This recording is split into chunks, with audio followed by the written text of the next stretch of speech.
কখনো কখনো আমাদের প্রতিভা চিনতে ভুল হয়। এটা প্রযোজ্য রিশাদ হোসেনের ক্ষেত্রে। কেননা আমাদের বাংলাদেশ ক্রিকেট টিমে একজন লেগের অভাব ছিল শুরু থেকেই। যদিও লেগ স্পিনার এসেছে, বাংলাদেশ জাতীয় দলে খেলেছে, কিন্তু স্থায়ীভাবে জায়গা করতে পারেনি লেগ স্পিনাররা।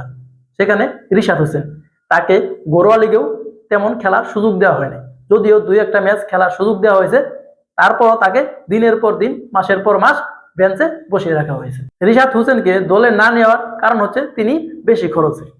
এই অজুহাত দেখিয়ে তারা তাকে সুযোগ করে দেয়নি বিপিএল এবং ঢাকা প্রিমিয়ার লিগে।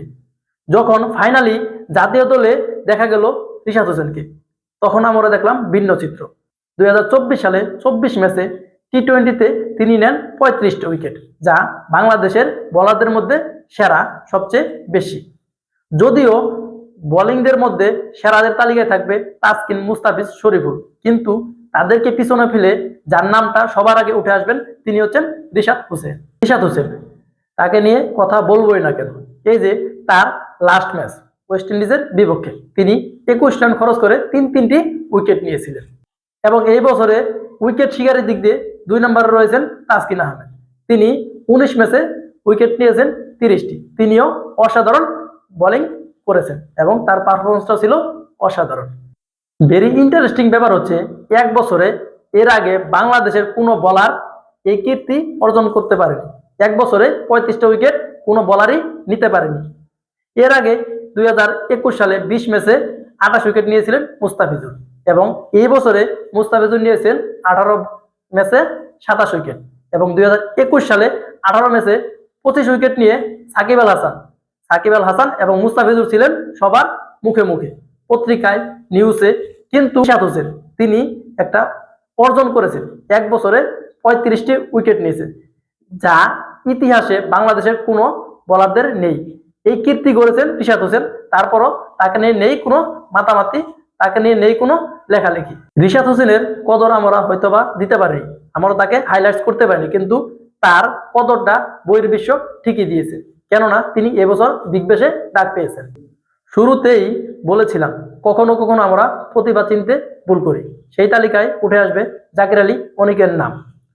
ওয়েস্ট ইন্ডিজের 3 ফরম্যাটে জাকির আলী অনিক খেলেছেন। আদৌ কি খেলার কথা ছিল জাকির আলী অনিকের? চলুন সেই নিয়েই আলোচনা করি। এবছরে সবচেয়ে বেশি ছক্কা কে মেরেছে তাকে আপনার জানা আছে? পরে বলছি। ওয়েস্ট ইন্ডিজের বিপক্ষে টেস্ট সিরিজে খেলারই কথা ছিল না জাকির আলী অনিকের, যদি না মুশফিকুর রহিম ইনজুরিতে পড়ত। কিন্তু মাঠের চিত্র ভিন্ন ছিল। তিনি 2 ম্যাচ সিরিজে 4 ইনিংসে 176 রান করেন, যেখানে তার ব্যাটিং এভারেজ ছিল 44.91। এমনকি তিনি টেস্টেও তিনি 5-5টা ছক্কা মারেন। এবার আলোচনা করি ওয়ানডে সিরিজ নিয়ে। সেখানেও তার খেলা নিয়ে ছিল অনিশ্চয়তা।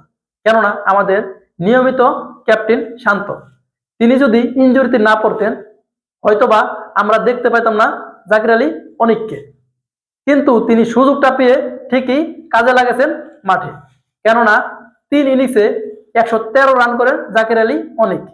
তার ব্যাটিং এভারেজ থাকে 56.50 এবং তার হাইস্ট রান ছিল 62। এমনকি তিনি 5-5টি ছক্কাও হাঁকান। আবার যদি আপনি টি-20 সিরিজটা দেখেন, সেখানে ছিল একই চিত্র।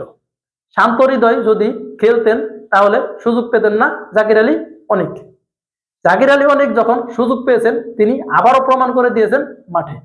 তিনি 3 ইনিংসে 120 রান করেন এবং তার ব্যাটিং এভারেজ থাকেন 60, যেখানে তার সর্বোচ্চ রান ছিল 72, এবং টি-20 সিরিজে তিনি 9টি ছক্কা হাঁকান। ওয়েস্ট ইন্ডিজ সফরে টেস্ট, ওয়ানডে, টি-20 সব মিলে তিনি ছক্কা মারেন 19টি। ভাবা যায় বাংলাদেশের ইতিহাসে কোনো প্লেয়ার কি একটা সফরে 19টা ছক্কা মেরেছেন এমন কোনো তালিকা আছে? থাকতে পারে, কিন্তু জাকির আলী অনিকের ধারে কাছে নেই কোনো প্লেয়ার যে একটা সফরে 19টা ছক্কা মারবে। এই যে আমি বলেছি কখনো কখনো আমরা প্রতিভা চিনতে ভুল করি। এখানে একটা ধন্যবাদ দিতেই হয় কোচ সালাউদ্দিনকে। কেননা জাকির আলী জাতীয় টিমে আসার আগে কোচ সালাউদ্দিন তাকে চিনেছিলেন যে তিনি একজন প্রতিভাবান প্লেয়ার, এবং তার প্রশংসাও করেছিলেন জাতীয় টিমে আসার আগেই। তিনি বলেছিলেন যে তার প্রতিভা রয়েছে, তিনি একজন ভালো প্লেয়ার। তার যদি খেলার সুযোগ না হয় সেখানে তার একটাই কারণ থাকবে, তার চেহারা ভালো না। যদি প্লেয়ার হিসেবে তার বিবেচনা করা হয় তাহলে তিনি একজন প্রতিভাবান ভালো প্লেয়ার। জাকির আলী অনেককে ঠিকই চিনেছিলেন, কোচ সালাউদ্দিন চিনিনি আমরা কেউ, তাই বলেছিলাম কখনো কখনো আমরা প্রতিভা চিনতে ভুল করি।